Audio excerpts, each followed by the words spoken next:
السلام علیکم ورحمۃ اللہ وبرکاتہ۔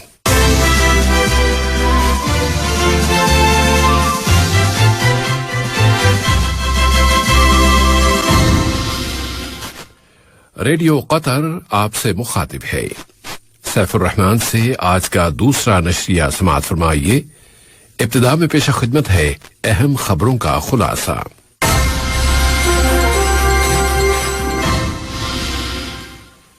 مدد کے نئے پیکیجز ملک کی قومی معیشت کے لیے بہت مثبت ہیں۔ کورونا وبا کی روک تھام کے لیے ملک کی کوششیں تیز رفتاری کے ساتھ جاری ہیں۔ اسرائیل نے کل رات غزہ کی پٹی پر جنگی طیاروں اور توپ خانے سے حملے کیے ہیں اور کہا گیا ہے کہ وہاں سے ایک راکٹ داغا گیا تھا۔ میانمار میں حزب اختلاف نے فوجی انقلاب کی مزاحمت کے لیے ایک قومی متحدہ حکومت قائم کر لی ہے۔ اور امریکہ کے ایک شہر میں فائرنگ کے ایک واقعے میں کم از کم 8 اشخاص ہلاک اور متعدد دوسرے زخمی ہو گئے ہیں۔ سمجھ یہ تھا اہم خبروں کا خلاصہ، اور اب مفصل نشریہ۔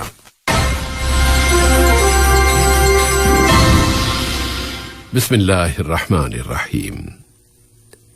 ملکی کابینہ نے صاحب سمو امیر شیخ تمیم بن حمد آل ثانی کی ہدایات پر مدد کے جن نئے پیکیجز کا اعلان کیا ہے وہ ملک کی حکومت کی جانب سے نجی شعبے کی مدد اور سہارے کی ایک عملی مثال ہے، تاکہ یہ شعبہ کورونا وبا کا بھرپور مقابلہ کر سکے۔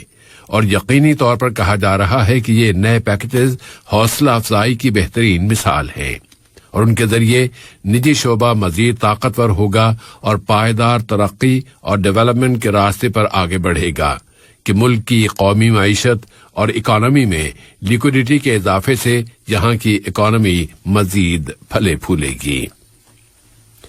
وزارت صحت عامہ نے اعلان کیا ہے کہ ملک میں کورونا وائرس کے مزید 978 کیسز رجسٹر ہوئے ہیں اور مزید 613 بیمار اب صحت یاب ہو گئے ہیں۔ اس طرح یہاں اس بیماری سے صحت پانے والے افراد کی مجموعی تعداد اب 1,72,598 ہو گئی ہے۔ گزشتہ 24 گھنٹوں کے دوران کورونا کے مزید 10 مریض وفات پا گئے ہیں۔ ان کی عمریں 39، 40، 47، 54، 57، 62، 64، 69، 75 اور 76 برس تھیں۔ اس وبا سے متاثرین کی تعداد میں اضافے کا یہ مطلب ہرگز نہیں ہے کہ اس کی روک تھام میں کہیں تساہل کا مظاہرہ کیا جا رہا ہے، بلکہ حقیقت تو یہ ہے کہ ملک کے تمام متعلقہ ادارے پوری سرگرمی کے ساتھ اس وبا کا مقابلہ کر رہے ہیں۔ ان میں ویکسینیشن کے نیشنل پروگرام کی طرف سے بتایا گیا ہے کہ ملک میں اب تک ویکسین کی 1,209,648 ڈوزز دی جا چکی ہیں، اور صرف گزشتہ 24 گھنٹوں کے اندر اندر دی جانے والی ڈوزز کی تعداد 26,457 ہے۔ امریکا نے سعودیہ پر کیے جانے والے حوثیوں کے حملوں کی سخت الفاظ میں مذمت کی ہے۔ ان میں کل جازان پر کیا جانے والا حملہ بھی شامل ہے۔ امریکی وزارت خارجہ کے ترجمان ٹیڈ برائس نے کہا ہے کہ حوثیوں کی جانب سے کیے جانے والے اس قسم کے کام اس کے علاوہ کسی کی مدد نہیں کرتے کہ یمن کے بارے میں کشمکش اور محاذ آرائی برقرار رہے، جبکہ اب یہ لڑائی اپنے 7ویں سال میں داخل ہو چکی ہے۔ ترجمان نے مزید کہا ہے کہ یہ حملے ایسے وقت میں کیے جا رہے ہیں جبکہ امریکہ اور اقوام متحدہ کے 2 نمائندے اقوام متحدہ کی قیادت میں کی جانے والی امن کوششوں کو فروغ دینے کے لیے کوششیں کر رہے ہیں، اور حوثیوں کے یہ کام ان کوششوں اور عالمی برادری کے اس عزم کو دھمکی دینے کے مترادف ہے کہ یہ کشمکش ختم کرائی جائے۔ اسرائیل نے اس کے جنوبی حصے کی طرف ایک میزائل داغے جانے کے بعد کل رات غزہ کی پٹی پر فضائی اور توپ خانے سے حملے کیے ہیں۔ فلسطینی ذریعوں نے بتایا ہے کہ اسرائیلی توپوں نے پٹی کی سرحدوں پر لگائی گئی باڑ کے قریب حماس تحریک کے فوجی ونگ کے ٹھکانوں کو نشانہ بنایا۔ ان ذریعوں نے مزید کہا ہے کہ اسرائیل کے جنگی طیاروں نے غزہ کی پٹی کے وسطی اور جنوبی حصوں میں القسام بریگیڈ کے تربیتی ٹھکانوں پر بمباری کی ہے۔ ان حملوں میں ہونے والے نقصانات کی ابھی تفصیلات موصول نہیں ہوئیں۔ ترکی کی وزیر خارجہ مولود چاوش اوگلو نے اعلان کیا ہے کہ ترکی کا ایک وفد اگلے مہینے مئی کے اوائل میں مصر کا دورہ کرے گا اور اس میں دونوں ملکوں کے درمیان تعلقات کی بحالی پر بات چیت کی جائے گی، جبکہ گزشتہ کئی سالوں کی کشیدگی کے بعد اب ان تعلقات میں بہتری کے آثار نظر آنا شروع ہوئے ہیں۔ انہوں نے مزید کہا ہے کہ انقرہ اور قاہرہ اوپننس کے ایک نئے مرحلے میں داخل ہو گئے ہیں اور اگلے عرصے میں دو طرفہ دورے بھی ہو سکتے ہیں۔ ایران کی پارلیمنٹ کے اسپیکر محمد قالیباف نے آج جمعے کے روز کہا ہے کہ تہران 60% تک یورینیم کو افزودہ کرنے میں کامیاب ہو گیا ہے۔ انہوں نے اپنی ایک ٹویٹ میں لکھا ہے کہ ایرانی سائنسدان 60% تک افزودہ یورینیم پروڈیوس کرنے میں کامیاب ہو چکے ہیں۔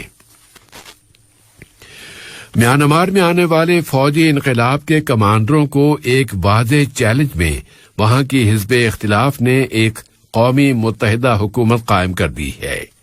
اس میں پارلیمنٹ کے معزول کیے گئے ممبران، نسلی تنظیموں کے افراد اور انقلاب مخالف احتجاجی تحریک کی نمایاں شخصیتوں کو شامل کیا گیا ہے۔ مارشل لاء کے مخالفین نے اس سے پہلے آج پورے ملک میں خاموش ہڑتال کرنے کی اپیل کی تھی اور لوگوں سے کہا تھا کہ وہ انقلاب مخالف احتجاجی تحریک میں اب تک قتل کر دیے جانے والے 700 سے زیادہ افراد کے سوگ میں اپنے گھروں سے باہر نہ نکلیں۔ اب افغانستان کے بارے میں امریکی موقف کی طرف آتے ہیں۔ امریکہ کے وزیر خارجہ انتونی بلنکن نے کابل میں ایک مرتبہ پھر کہا ہے کہ ان کا ملک افغانستان کا پارٹنر ہے۔ انتونی بلنکن نے یہ بیان امریکہ کے صدر جو بائیڈن کے اس بیان کے پس منظر میں دیا ہے کہ امریکہ اس سال ستمبر تک افغانستان سے اپنی تمام فوجیں واپس بلا لے گا اور اس طرح امریکہ کی سب سے لمبی جنگ ختم ہو جائے گی۔ امریکی وزیر خارجہ نے عہد کیا ہے کہ افغان عوام دیکھیں گے کہ واشنگٹن کس طرح افغانستان کی مدد کرنے کا پابند رہتا ہے۔ بلنکن نے زور دے کر کہا ہے کہ طالبان کی یہ ذمہ داری ہے کہ وہ طاقت کے ذریعے ملک پر قبضہ کرنے کی کوشش نہ کریں، اور افغانستان سے امریکی اور نیٹو کی فوجوں کے انخلاء کے پس منظر میں اقوام متحدہ نے کہا ہے کہ وہ اپنی سیاسی اور انسانی مہم جاری رکھے گی۔ اقوام متحدہ کے سیکرٹری جنرل کے ترجمان نے کہا ہے کہ امریکی فوجوں کے انخلاء کا پورے ملک پر اثر پڑے گا، لیکن اقوام متحدہ افغان عوام کی مدد جاری رکھے گی اور نئے حالات میں اپنے آپ کو ڈھال لے گی۔ یونان کے وزیر خارجہ نکوس ڈینڈیاس نے انقرہ میں اپنے جوائنٹ ایک پریس کانفرنس میں اپنے ترک ہم منصب مولود چاوش اوگلو کے ساتھ الفاظ کی جنگ چھیڑ دی۔ انہوں نے اپنی گفتگو کی ابتدا تو اس امید کے اظہار سے کی تھی کہ دو طرفہ تعلقات بہتر ہو جائیں گے، لیکن جلد ہی وہ پریس کانفرنس دو طرفہ الزامات کا تبادلہ بن گئی۔ دونوں ملکوں کے درمیان بحر روم میں سرحدی اختلافات کی وجہ سے گزشتہ کئی مہینوں کی کشیدگی میں کمی لانے کی کوشش میں دونوں فریقوں نے دونوں ملکوں کے درمیان اختلافی نکات کا ذکر کرتے ہوئے ان کے درمیان بحران کو ختم کرنے کے وسائل پر بات کی تھی۔ واشنگٹن کی جانب سے ماسکو کے خلاف پابندیوں کے ایک نئے پیکج کا اعلان اور پھر 10 روسی سفارتکاروں کو ملک سے نکال دیا گیا، اور اس کی وجہ یہ بیان کی گئی کہ روس یوکرین میں مداخلت کر رہا ہے اور وہ امریکہ کے خلاف کیے جانے والے سائبر حملوں کی سرپرستی کر رہا ہے۔ امریکہ کے صدر جو بائیڈن نے اپنے روسی ہم منصب ولاڈیمیر پوٹن کو امریکی انتخابات میں مداخلت پر متنبہ کرتے ہوئے دھمکی دے دی ہے کہ ان پابندیوں سے آگے بھی جایا جا سکتا ہے۔ ادھر روس کی وزارت خارجہ کی ترجمان ماریا زخروفا نے کہا ہے کہ امریکہ کی ان پابندیوں کا جواب لازمی اور حتمی ہے اور ان کا ملک برابری کے اصول پر عمل کرتے ہوئے ماسکو کے خلاف اس امریکی شدت میں اضافے کا جواب دے گا۔ اور امریکہ میں تشدد کے واقعات کی تکرار ہونے لگی ہے اور اب شہر انڈیانا پولیس میں ہوائی اڈے کے قریب میڈیکس کمپنی کے تابع ایک یونٹ میں کم از کم 8 اشخاص قتل ہو گئے ہیں اور کئی لوگ زخمی ہوئے ہیں، جن میں سے ایک کی حالت خطرناک ہے۔ شہر کی پولیس کے ترجمان جینی کک نے آج صبح ایک اخباری کانفرنس سے خطاب کرتے ہوئے کہا کہ فائرنگ کرنے والا شخص خود بھی فائرنگ سے زخمی ہو گیا تھا اور پھر زخموں کی تاب نہ لاتے ہوئے چل بسا۔ فائرنگ کے اس واقعے کی وجوہات اور اسباب کا ابھی تعین نہیں کیا جا سکا۔ آج کا یہ نشریہ ختم ہونے سے قبل اہم خبروں کا خلاصہ ایک مرتبہ پھر پیش خدمت ہے۔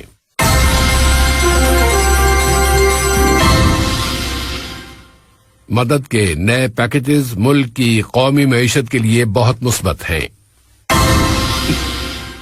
کورونا وبا کی روک تھام کے لیے ملک کی کوششیں تیز رفتاری کے ساتھ جاری ہیں۔ اسرائیل نے کل رات غزہ کی پٹی پر جنگی طیاروں اور توپ خانے سے حملے کیے ہیں اور کہا گیا ہے کہ وہاں سے ایک راکٹ داغا گیا تھا۔ میانمار میں حزب اختلاف نے فوجی انقلاب کی مزاحمت کے لیے ایک قومی متحدہ حکومت قائم کر لی ہے۔